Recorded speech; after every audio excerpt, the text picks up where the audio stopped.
All right.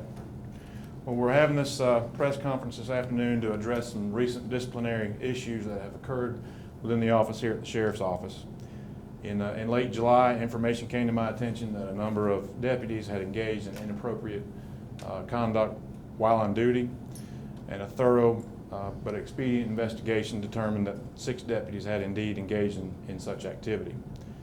The deputies whose conduct was most egregious and that had occurred during my tenure as sheriff were terminated.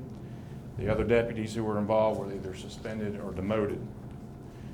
I've since been made aware of some allegations made by one of the employees who was terminated in August for inappropriate conduct on duty. It's my understanding that this former employee has alleged that employees face retaliation from their peers and coworkers for reporting workplace issues to internal affairs, that male deputies and supervisors sexually harass female deputies, and that inter-office affairs, including sexual conduct while on duty, is a regular occurrence amongst deputies. I take accusations of this nature very seriously, and I lead an organization that prides itself on transparency and accountability of its employees. I believe that I dealt with the situation in late July and early August appropriately by disciplining those involved both swiftly and severely. I take exception to the allegations by this former deputy, and I'm taking this opportunity to address what the former employee has said about the Sheriff's Office. I have not been made aware of any reports of sexual harassment or retaliation concerning this employee or others associated with her since I've been sheriff. Again, I've demonstrated that these types of behaviors will not be tolerated, and any employee that engages in this type of behavior will be held accountable for their actions.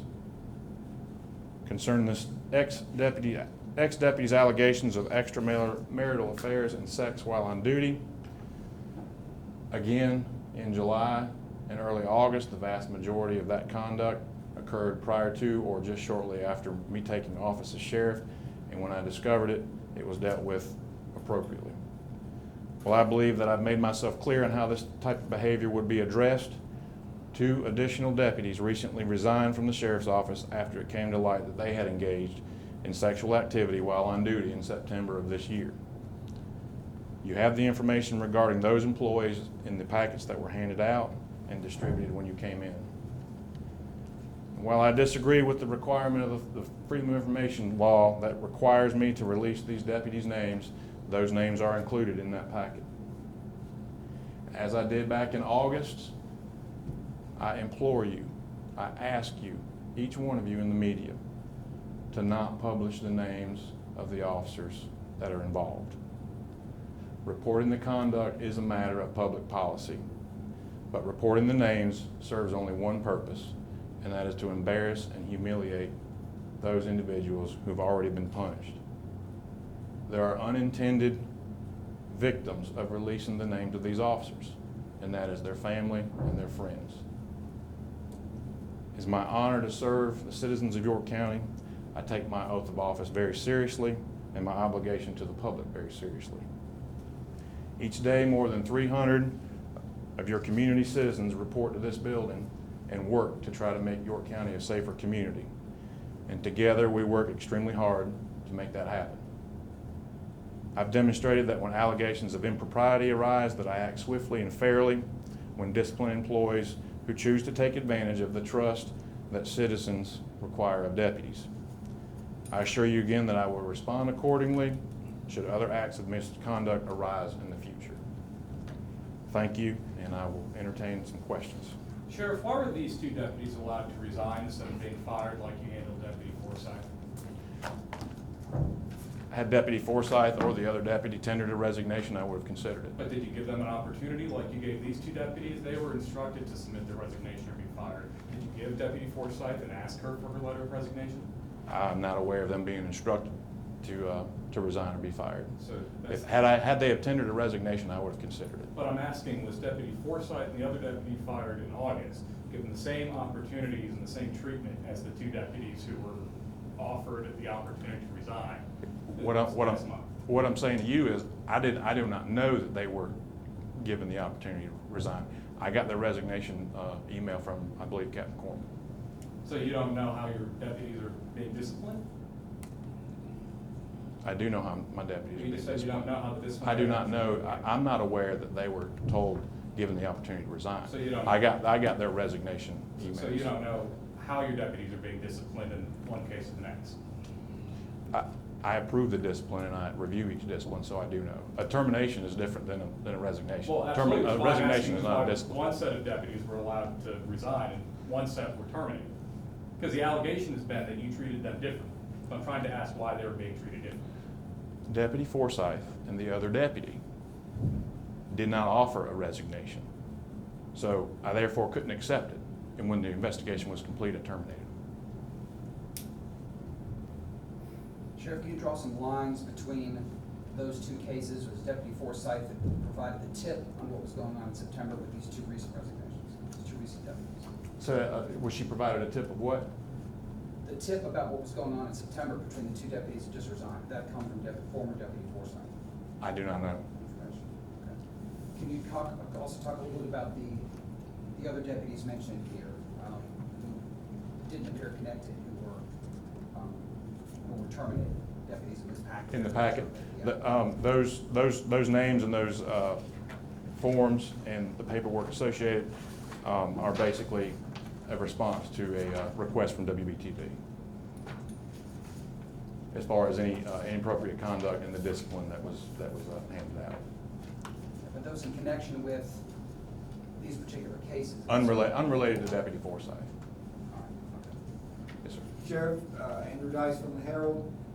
You've said that you have received no reports of harassment or retaliation, but you've been made aware of at least statements or something along that line of those allegations. Who made those allegations and where did they make them? Deputy Forsyth made those allegations to WBTV, who then requested the information through a Freedom of Information Act request for the information that's in the packets.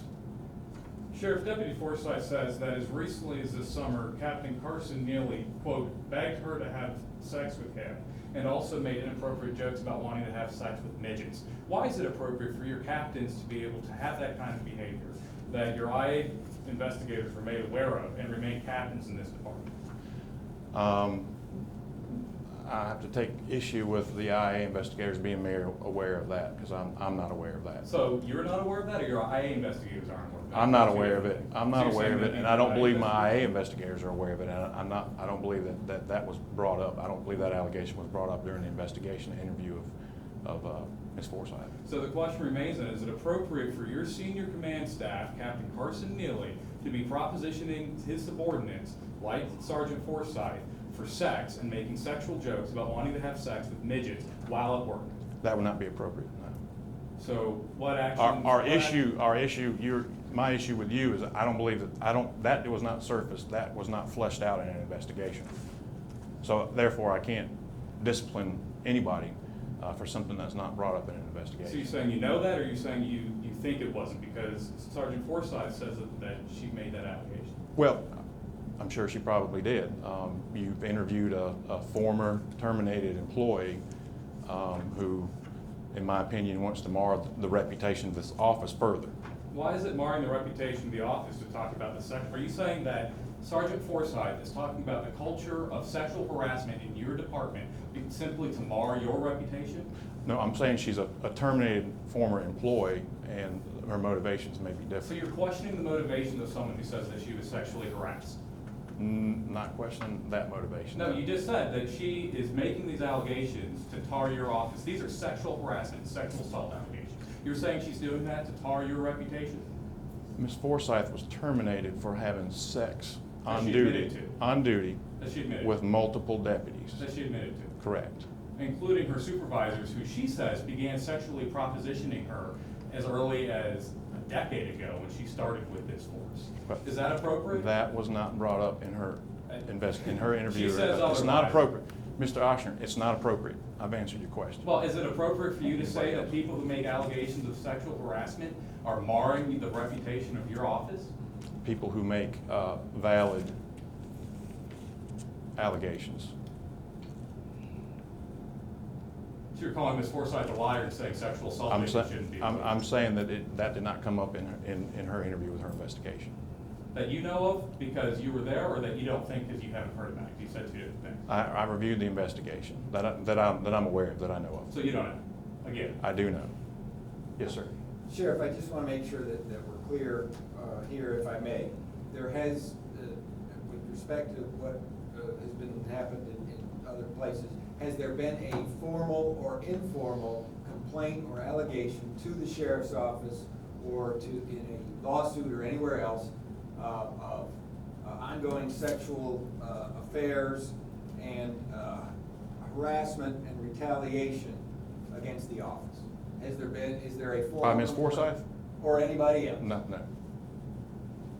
So there's no formal complaint or allegation against the office? No. The two deputies that were let go last month, how long have they been with the department? Or resigned last month, how long have they worked for the department? One, I believe, for 3 years, and the two that resigned, one, I believe, for 3 years, and one for about 10 years. And one of them was just recently, in the past 2 years, promoted to sergeant, is that correct? One was a sergeant. Okay. Yes, ma'am. Sheriff, you said you want to be transparent, but it took a public records request, you refusing to give us information for more than a week before you called this press conference today. How's that transparency? Well, if you refer back to the emails that you had with our PIO, Trent Ferris, last week I was out of the office for about 3 days for health reasons. I didn't withhold it. This is the additional information that you requested were two deputies who resigned. I had actually until this coming Friday to even respond to your official request by law. I could have waited until Friday to even respond to your request, that what I intended to release. So that information went through the staff attorney, and we had conversations about it, and I'm releasing it today. So I don't, it's not withholding. That's not withholding information from you at all. You're not answering my question, Sheriff. You said that you're being transparent and telling the community about this disciplinary action. Correct. It took us asking you about it about a week after these deputies were fired for you to even make the public aware of this. Why did it take us asking you about this disciplinary action that's a serious offense for you to tell the public about it? This was not a disciplinary action. Those deputies resigned. But they were investigated for having sex on duty. Yes. That would be a disciplinary problem. There would be a potential disciplinary issue, but they resigned. I didn't take any disciplinary action. Those But deputies you had an resigned. investigation. Yes. You had two deputies having sexual relations on duty. You didn't tell the public about that. Look, Nick, this is what it is. It's not pretty. It's not fun to be up here to talk about employees and police officers that have sex on duty. If I wanted to cover it up or keep it from you, I wouldn't have launched an investigation. Therefore, it would not be necessarily open to the public. I am doing what I feel like the public expects me to do. And that's when I become aware of allegations of misconduct of officers, especially while on duty, that I take action. And that's happened in 8 instances. Well, did you take action or didn't you? Because first you said they resigned, now you're saying you've taken Well, action. I'm very not- confused by what you're saying here. Oh, I'm sorry, you're confused. I took action in launching an investigation, and those deputies resigned. You didn't think the public should hear about that until we started asking questions about it. I'm not hiding anything from the public. Again, I told you, this is what it is. It's not pretty. But if I were trying to hide something, again, I wouldn't have launched an investigation. This information is available to the public, to you and anybody else in the public who simply requested. And I'm releasing it now to all the media outlets. Sheriff, you made a comment last time that you obviously would not tolerate this kind of behavior under your watch. It's now happened again. Where do you go from here as far as restoring the public's trust? Continue to do what I'm doing. And again, just like I said earlier, when I'm made aware of allegations of officers that have misconduct and conduct themselves in that manner, then I'm gonna deal with it. I know no other way to restore the public's confidence. To ignore it would be the worst thing to do. And for us to sit here and think as a group that these kinds of activities don't happen in every profession, I think we're fooling ourselves. And it just so happens that police officers are public servants, and they're open to more scrutiny and held to a higher standard, which I intend to do. Do you think this is the end? Do you believe that there will be more deputies that will come forward or more names released in other sex scandals? I can only say I hope not. I feel that way. I feel hopeful, but, you know, I thought that was over in August, but apparently not, so.